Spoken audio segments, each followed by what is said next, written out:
Welcome back to this second day of Streaming Media West 2019.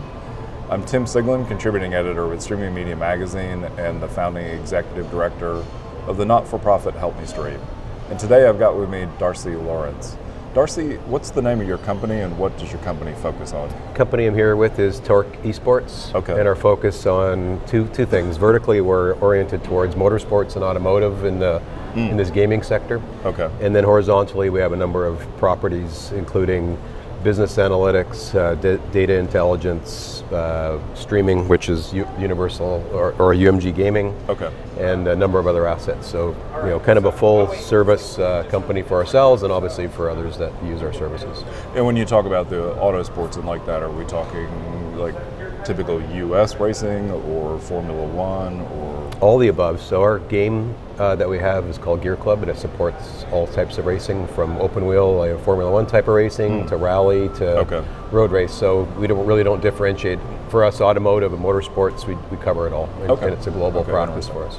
In that, how do you get? I'm assuming you map tracks and that kind of thing, or race tracks. Absolutely. And how is that handled? Is it LiDAR? Is it machine vision, computer vision? Yeah, I mean, historically it's been a bear. You have to go out and do a lot of surveys and scanning and laser scanning, and take you months to get there. And today, with advances in especially in rendering, like what NVIDIA is kind of doing for people, you got LiDAR, you've got some spatial kind of volumetric things we do, and you can put a track down now in days versus months. So definitely that technology's helped a lot in the gaming side. For us, for sure.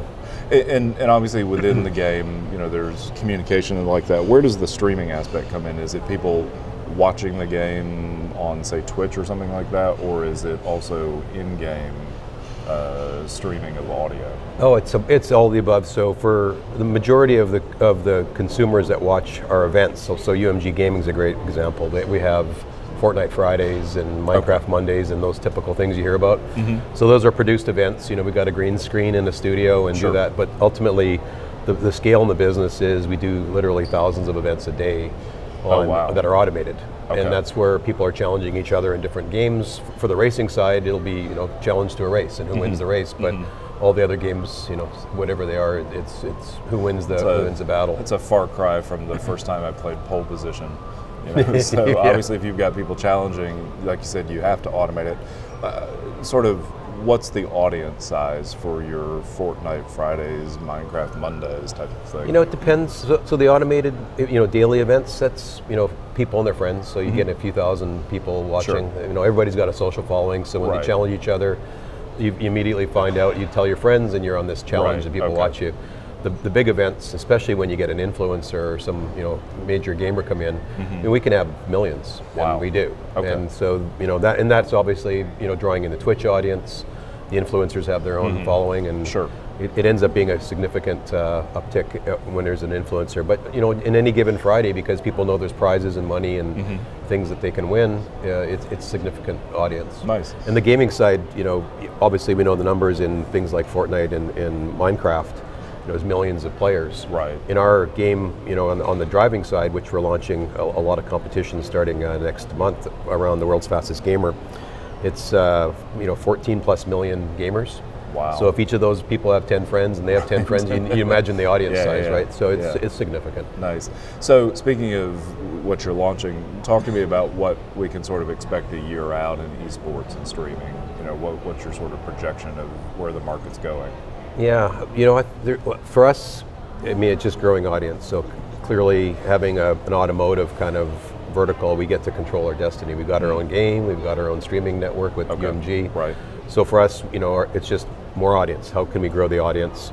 How do you create challenges that are interesting? How can you bring in talent? Now, I'm not just talking about gamers, but we have drivers, that are in Formula One. They're in, other series, and they're. When somebody says that Juan Pablo Montoya is coming to play or setting the high score, people pay attention. Well, and those drivers are competitive as well, so ultimately it sort of feeds nicely into that. It does feed nicely, and it's cool to see the whole progression from a gamer to actually our ambitions, and we've been doing this for a number of years. Is you ultimately can be a real racer and get in a seat of a real car.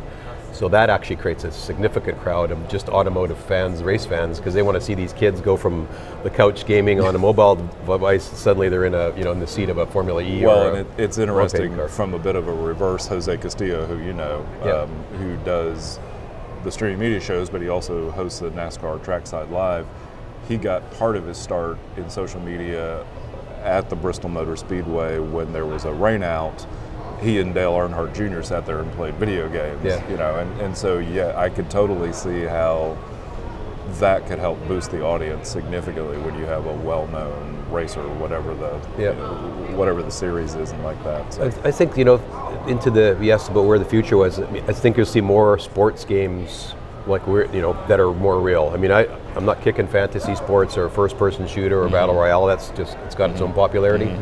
But I believe that the convergence of sports and streaming and esports, or I actually call it competitive gaming, but we'll use esports. But ultimately, that's all coming together nicely. And when you have sports like the NBA and their 2K stuff, what we're doing in racing, what others are doing in football, or it just it looks nice because that audience, you look at all the audiences across regular sports, especially motorsports, it's declining.